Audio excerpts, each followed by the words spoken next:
Hello. Well, I've had an interesting email this morning. It was from a 27-year-old, and he posed quite a sort of challenging question. I posed it to my wife as well. And basically, I'll just read you the gist of this email, and I'll call the person John just for the sake of it. John says, "Fascinating watching your videos and looking through your channel at how similar our interests are." And he goes on to say how he loves blacksmithing, woodwork, and leather making, tool making, etc. And he says, unfortunately, and this struck a chord, it really did. Unfortunately, my career, whilst I enjoy my profession, is not rewarding to the same degree as growing crops or creating a nice piece of furniture or bending a bit of steel. I can relate to that, I really can.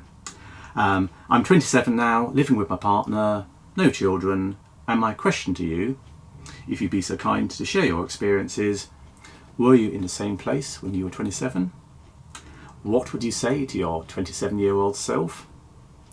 And if not, do you still have any advice for anyone wanting to leave an urban life? Well, I don't really think I'm any more qualified than the next person to give a view on this, but I think people, when they're 27, they look at other people who are perhaps getting on in life and say, well, you must be wise, and I don't know the times if one does get any wiser. But I can sort of relate to being 27 and being a bit unsettled, because I remember when I was 27 I was doing an office job, and I quite enjoyed the job actually. It was very social and I enjoyed the sort of meeting lots of other people, but I can remember being absolutely desperate to sort of do woodworking. And I can remember spending time with people like Fred Lambert, learning all about how to make chairs. I did evening classes in both woodwork and in tool making, in foundry work. And I really did aspire to leaving the office type world and doing something in the way of woodworking. I tested the water a bit. And I think this is probably what advice I would give to someone is, if you're in that position of you're doing a job, a profession that you enjoy, but you want to do a different kind of life, dip your toe in the water. Because what I did, I made wooden toys. I started to sell them. So I sold them to shops and I sold them to sort of like craft fairs and things. And I was moderately successful at it. I made, if you remember those jumping men, you squeezed two poles and the men would do acrobatics and things like that, and I did things like wooden spinning tops, and I sold a lot actually to shops, and I had a little production line going making them all. I have to say that as I got sort of into it, it did become just that, a production line, and the fun of it went, and I enjoyed the sort of buzz of actually selling and getting things made and going. But the actual woodworking, I probably ceased to enjoy it because it became a whole mass of machinery, and I don't think, I felt I was learning new things with it. And it was good in a way because it actually forced me, I think, to make a bit more of a sort of analysis of how I felt about life. I might have set up a workshop if I'd had a lot of financial backing, but the reality is I didn't. I had quite ordinary background and couldn't afford a workshop or anything like that. So I carried on at the day job, and I worked damn hard at the day job actually. I think that's the thing. I think my personal mentality has always been to work really conscientiously and enthusiastically at what you do. And I think if you're in a job where you're not happy and it's not working out, I think you really do need to try and switch jobs, and that's what I have done in my working life. I've always tried to move on, in a year or so if something's not worked out. But no, I probably do feel, test the water first, see how you actually feel, because you may be looking, when you're in the office, looking out thinking, oh, I'd love to be ploughing that field, but ploughing that field on a cold, frosty day when it's raining and having to meet those bills that are coming in that you can't afford to, put fuel in the tank or whatever, it's a different reality from having a steady income being in a nice secure job.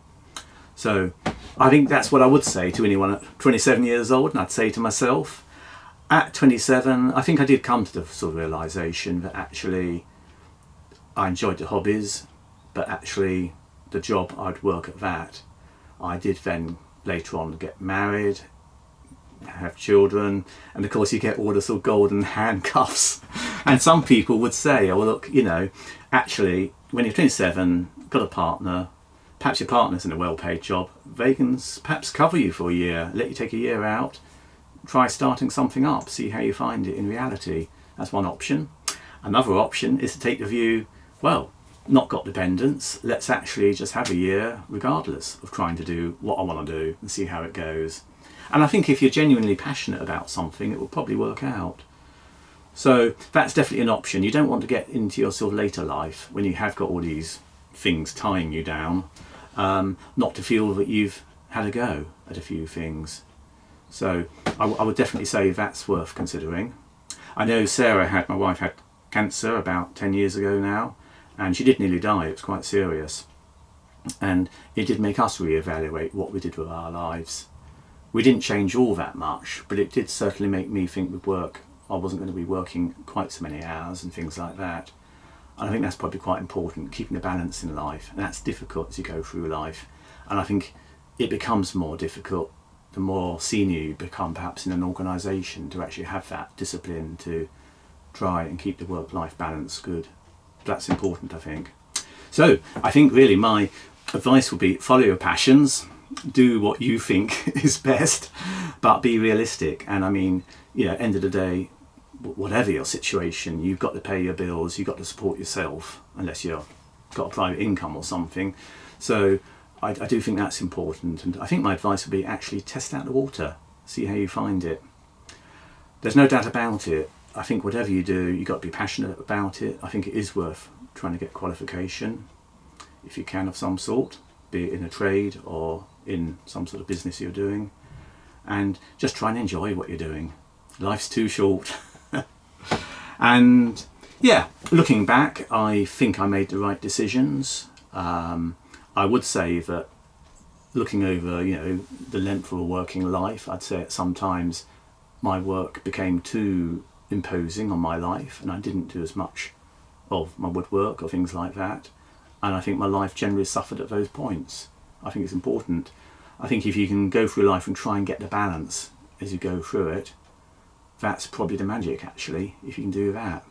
So that's my personal feelings. It'd be interesting actually for anyone else to chip in the comments what their feelings are, what their advice would be to someone at 27. And well, nice question. I was pleased that, I'll call the person John, that they posed it. I have had a few people ask similar questions, and yeah, I really can relate to it to when I was 27. So there you are. Okay, well, thanks very much. Bit different that one, wasn't it? Bye bye.